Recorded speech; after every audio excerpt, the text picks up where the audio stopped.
Oh, hey, what's going on? So, notice anything different? Yeah.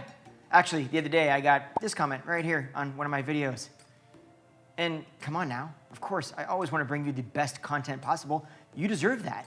So, today, I obviously got dressed up. So just so you know, whatever I say today is way more true than any of my other videos.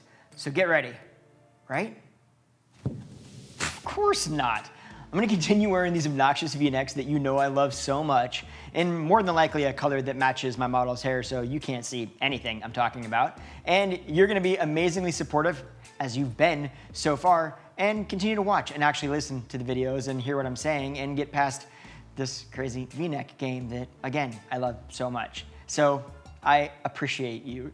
But nonetheless, guys, today we are gonna dive into breakage. I'm gonna talk about some mistakes, some things that you're probably making at home right now, or could be, that are actually very dangerous and causing breakage in your hair. And I'm also going to be sharing some tips for you so that you can deal with it, even some tips that if the worst case scenario happens and you do get a big chunk of breakage, which we all love so much, I'm gonna give you some insight on how to manage it, how to deal with it, and how to hide it so no one else has to see it. It can be like our own little secret. Just you and I. We're the only ones that know about it. You, me, and everybody else watching.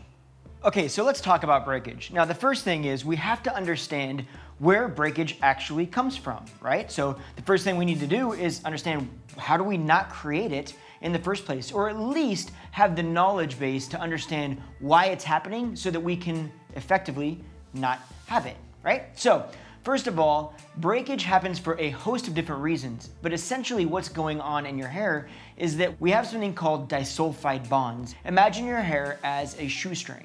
A shoestring isn't just one string, it's one string comprised of maybe, let's say, 100 different strings, right? 100 smaller strings.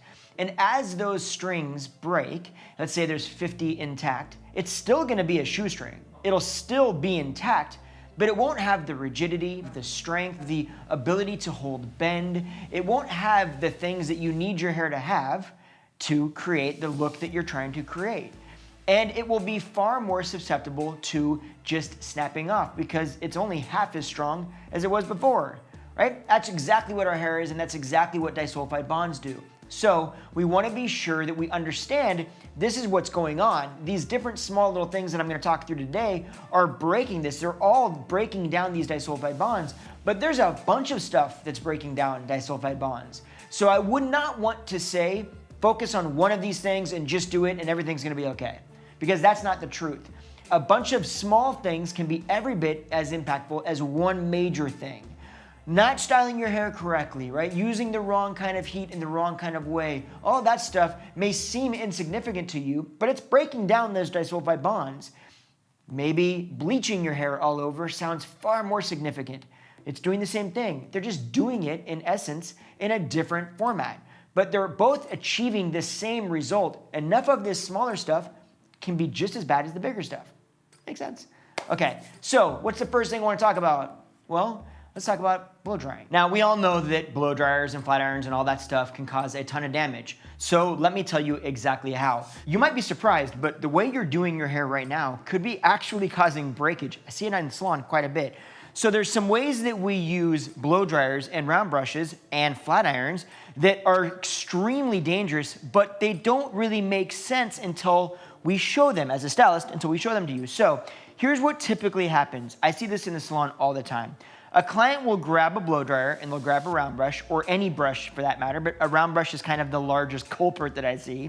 And they'll take a section, they'll put it in their hair, and they immediately do this because it makes sense. You drop your elbow, it's more comfortable, ergonomically it feels better, right? This makes sense. But what happens when you do that is you're taking a section of hair, you put this round brush in it, and then you're directing all of that heat right at the hair, not down the hair, directly at the hair. And here's the problem with that. Many times people are also using something like this. This is called a concentrator. What it does is concentrate that air. You're taking all of that excessive heat and you're concentrating it onto one area of the hair, or actually directly onto the hair shaft. And that can be extremely dangerous and actually cause quite a bit of breakage. So what you want to do instead of that is you want to put that air and concentrate that hair, that air, that's fine, but bring it down the hair shaft, not at the hair shaft, okay? So for you at home, when you're doing your hair, what does that look like? It means that you're putting this round brush in, and instead of doing this, you're lifting that up, that elbow up here, and you're pointing it down and you're moving it like this. You're also constantly moving it versus putting it in like this and just doing this. Okay, now let's move on to irons. So a lot of people flat iron their hair, and there's nothing wrong with that, but here's what happens. A lot of people want to get done quickly. You don't want to spend all morning doing your hair. I understand that. So you take an iron, you grab a section, you comb it down, and you turn this thing on as hot as it'll go. You pop that in there, and then you go through it a couple times real quick, right? Because you want to get this done as fast as possible. So the hotter it goes, the better, the more effective it is, and you're trying to get through that section fast. First of all, irons have temperature gauges. Most of them go roughly around 400, but some go above that to 450. So first step, if you want to combat this, turn it down to 400. Then make sure that when you put that section in hair, don't put it in and go quick. That's not going to get it smoother faster. It's going to take longer many times and actually require you to add more heat to it because you're going to have to go over it so many times for it to actually smooth your hair out. So what you want to do is put that iron in, and don't go slow, but put that iron in and go at a reasonable pace and go all the way through the ends at that same pace. Turn this down to under 400. I find about 400 degrees, 390 is about the ideal temperature for effectiveness. Keep it around that temperature and then go at a normal pace, not super fast, and you'll find that you'll get through it a couple times, it'll smooth it out great, and you're done with it. Okay, but I want to show you something that you're not going to see, and that is how do you manage it if you get breakage? What happens if you get home and something happens and you find yourself with a big old fat breakage line in the middle of your head and it looks ridiculous? What do you do then?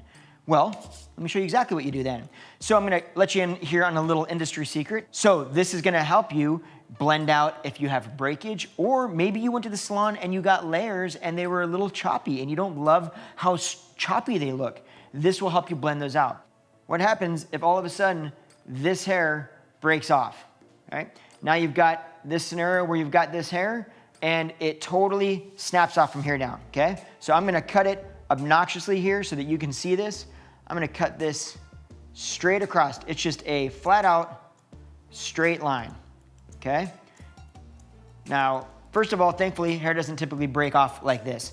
But what if it does? What if you end up with this line in your head? And now when you comb that down, you're gonna see that breakage line. Now, what do you do with that? How do you blend this out? Well, one thing you can do is grab some shears, grab some scissors, and you've got a couple of options. But one thing that you can do is go in and actually cut into that line like this. We refer to this as point cutting, okay?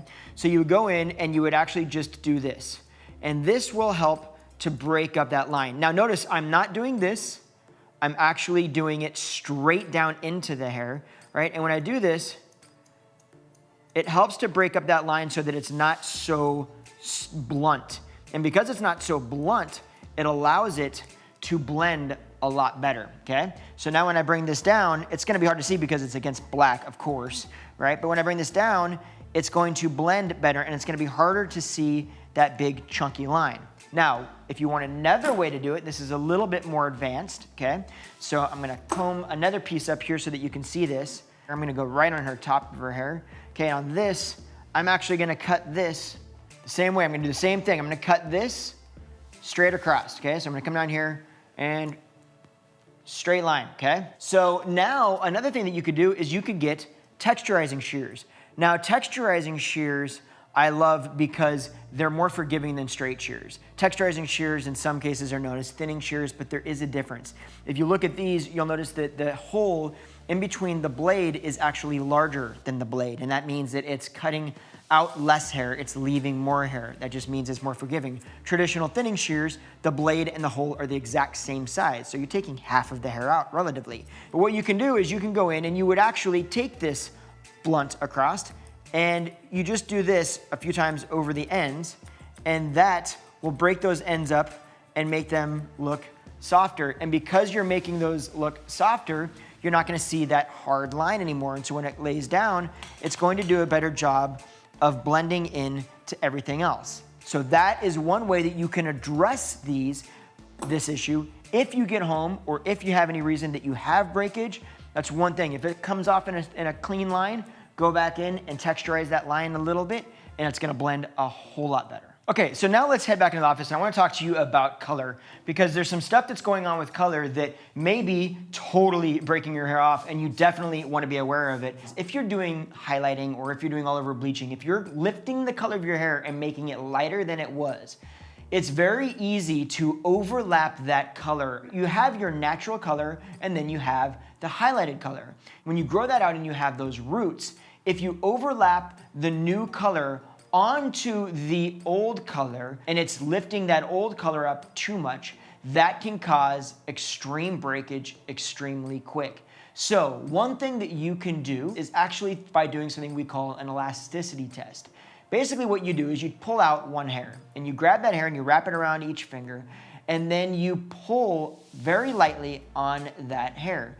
You've got some actual pull in there and it feels a little bit like a rubber band per se, then your hair is strong. But if you pull that and it just snaps, that means that those disulfide bonds are broken down, and all it would take is a little bit to do a lot of damage and potentially break your hair. I always say it's a good idea to just check that if you're gonna be doing something where you're using lighteners or you're doing a heavy process that could potentially break your hair. Okay, so one other way that I see people damage their hair and actually end up with breakage is, crazy enough, this. Yes, this little culprit can do so much more damage than you think. It's not typically one of these things that is doing all the damage. Like I said, it's a host of all of them, the small little things that add up to create the bigger problem. Now, if you're lightening your hair and you're applying heat and maybe you're not using the round brush quite the way you're supposed to, or maybe you're not using the iron the way you're supposed to, and you've got all these other things going on, and then you take this and you put this and pull your hair back into a small ponytail holder like this, or a small rubber band, that's a lot of friction in that one place. And that could be the straw that broke the camel's back and ends up giving you breakage. If you're gonna pull your hair back, use a larger rubber band. The larger amount of surface area, the less stress it causes. That means less stress to break down those disulfide bonds and break down that hair and end up with breakage. All right, we'll see you in the next video. Bye.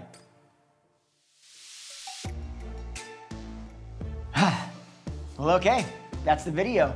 It's done, totally done. But you're still here, and I'm still here. I want to tell you a real quick story to kind of give you a little insight into how all this is panning out. So when I started this channel, I didn't know anything about how to do YouTube. I didn't know how to do all that behind the scenes stuff that really is necessary to grow a channel. The stuff that most people don't talk about and don't know about. And for like the first probably 6 months or 8 months, I didn't know that. So I just uploaded some videos and they were terrible. And they got nowhere and I got no growth on the channel. And then one day, everything changed. I woke up and I don't know what happened, but one of my videos got suggested by YouTube. That means that they were showing it to people like yourself probably in your feed next to the video that you were currently watching. All of a sudden, I started getting all of these views on that video. It's my #1 most watched video up to this date. It's gotten me the most amount of subscribers, but there's a little key in there that you don't know about probably. It's also one of my most hated videos. It got so many negative comments. At first, when I saw these comments come in, I actually thought it was funny. I was okay, I've been on social media for a long time, I had a thick skin. But I'm not gonna lie, it got to a point where I almost stopped doing videos because it was just comment after comment, and I mean hundreds and hundreds of people not talking about the content that I said, not talking about what I was offering them in terms of value, not arguing my points, but they just didn't like the haircut that I gave this woman, even though it was what she asked for. We had a photo that she wanted to do, and we made her happy. But people were pissed about it. And I got so many negative comments that I almost quit. I was this close.